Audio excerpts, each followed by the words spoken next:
Good evening friends, welcome to my YouTube channel advocate Amit Kumar Gupta. अपने income tax के cases की series में आज जो केस मैं आप लोगों के सामने डिस्कस करूंगा उस केस का नाम है VRL logistic limited versus assistant commissioner of income tax. ये केस बेंगलोर ITAT ने डिसाइड किया। केस का जजमेंट 11 मार्च 2022 को आया। फ्रेंड्स, केस को शुरू करने से पहले मैं आपसे अपील करता हूं कि यदि आपने मेरा चैनल अभी सब्सक्राइब नहीं किया है तो आप मेरे चैनल को सब्सक्राइब करें और बेल आइकन प्रेस करें ताकि आपको फ्यूचर नोटिफिकेशंस जो है वो टाइम पर मिलते रहें। फ्रेंड्स, इस केस के अंदर असेसी ने एक बिल्डिंग खरीदी। बिल्डिंग को लेने के लिए जो लोन लिया था उसका जो इंटरेस्ट है वो कैपिटलाइज किया। कैपिटलाइज करने के बाद असेसी ने उस बिल्डिंग पर डेप्रिसिएशन क्लेम किया। असेसी की जब असेसमेंट चल रही थी तो असेसिंग ऑफिसर साहब ने देखा कि जितनी बिल्डिंग की कॉस्ट डेबिट की गई है और जो असेसी ने एक रजिस्टर्ड वैल्यूअर की एक रिपोर्ट लगाई हुई थी असेसमेंट के दौरान, उस रिपोर्ट के मुताबिक उस बिल्डिंग की वैल्यू बहुत ज्यादा थी। जो असेसी ने बिल्डिंग खरीदी और जो उस रजिस्टर्ड वैल्यूअर ने रिपोर्ट दी, उन दोनों में काफी डिफरेंस था। तो असेसिंग ऑफिसर साहब ने सेक्शन 69 के अंदर असेसी की एडिशन कर दी कि ये कहते हुए कि असेसी ने ऑन अकाउंट पेमेंट की होगी क्योंकि रजिस्टर्ड वैल्यूअर की रिपोर्ट ज्यादा है। असेसी इस मैटर को लेकर के ITAT में था। ITAT ने बहुत अच्छा जजमेंट दिया और यह कहा कि यदि असेसिंग ऑफिसर को इस केस में एडिशन करना था तो सबसे पहले असेसिंग ऑफिसर को बुक्स ऑफ अकाउंट्स रिजेक्ट करनी चाहिए थी और फिर उसके बाद DVO को रेफर करना चाहिए था सेक्शन 142A के अंदर। क्योंकि जब असेसी ने अपनी बुक्स ऑफ अकाउंट्स के अंदर एक कॉस्ट को डेबिट कर दिया तो आपको वो मानना है, क्योंकि वो बुक्स ऑफ अकाउंट्स ऑडिटेड हैं और यदि ऑडिटेड नहीं भी हैं, आप उसके अलावा कोई फिगर लेते हो तो खाली एक रजिस्टर्ड वैल्यूअर की रिपोर्ट के बेसिस पर आप ये नहीं मान सकते कि असेसी ने ऑन अकाउंट जो है वो बिल्डिंग के अंदर इन्वेस्टमेंट की होगी। तो ITAT का कहना यह था कि यदि आप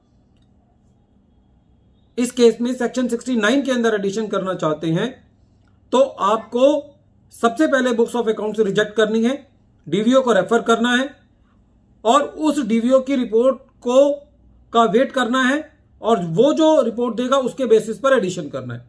जनरल रूल क्या है कि यदि DVO एक वैल्यूएशन देता है जो कि असेसी की वैल्यूएशन से ज्यादा है तो आप DVO की रिपोर्ट ले सकते हैं। लेकिन यदि कई बार ऐसा हो सकता है कि DVO जो है वो असेसी की जो कॉस्ट है उससे भी कम ले, तो उस केस में आपको असेसी की कॉस्ट माननी है।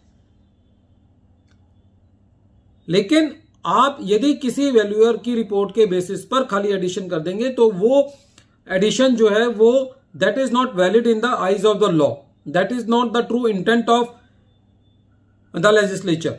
If you have to make the addition for on account payments then you have to refer for the valuation to the department valuation officer and you have to wait for the report of that.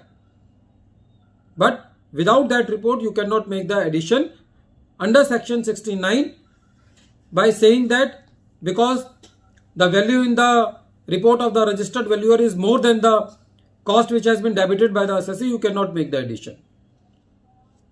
इसके अलावा friends इस case में एक और point था जो कि section 37 sub section 1 पर है। आजकल काफी सेक्शन 37 सब सेक्शन 1 पर जजमेंट्स आते हैं। इसके अंदर असेसी जो है वो एस्टिमेशन बेसिस पर अपने खर्चे बुक कर रहा था। तो कई बार ऐसा होता है कि सपोज करो 31 मार्च 2020 वाला साल है तो असेसी ने प्रोविजन कर दिया अपनी बुक्स में 10 लाख रुपए का, लेकिन 2020 वाले साल के कुछ बिल्स जो हैं वो 2021 में आए। तो जब वो बिल्स 2021 में आते हैं तो असेसी को वो बिल मिलता ही 2021 में, लेकिन वो एक्चुअल खर्चा हो चुका होता है।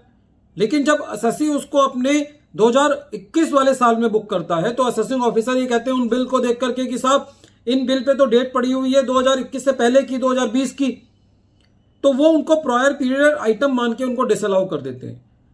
तो इस केस में ITAT ने ये कहा कि यदि वो असेसी ये प्रूव कर पाता है कि वो खर्चे पिछले सालों में हुए लेकिन किसी वजह से असेसी को ये बिल उन सालों में नहीं मिल पाए और अगले साल में मिलते हैं, तो आप उन खर्चों को सेक्शन 37 सबसेक्शन 1 के अंदर प्रायर पीरियड आइटम मान करके डिसअलाउ नहीं कर सकते।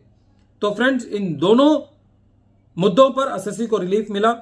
जो पहला पॉइंट है वो बहुत इंपॉर्टेंट है, क्योंकि हम देखते हैं कि जर्नली 50C में जो एडिशन किए जाते हैं वो खाली एक सर्कल रेट को लेकर के किए जाते हैं, तो उन केस में भी ये सेटल्ड लॉ है कि पहले आपको डीवीओ को रेफर करना है। Friends, once again I am repeating the name of the case. The name of the case is VRL logistic limited versus Assistant Commissioner of Income Tax, and this matter has been reported in 140taxman.com 69. Thank you, friends.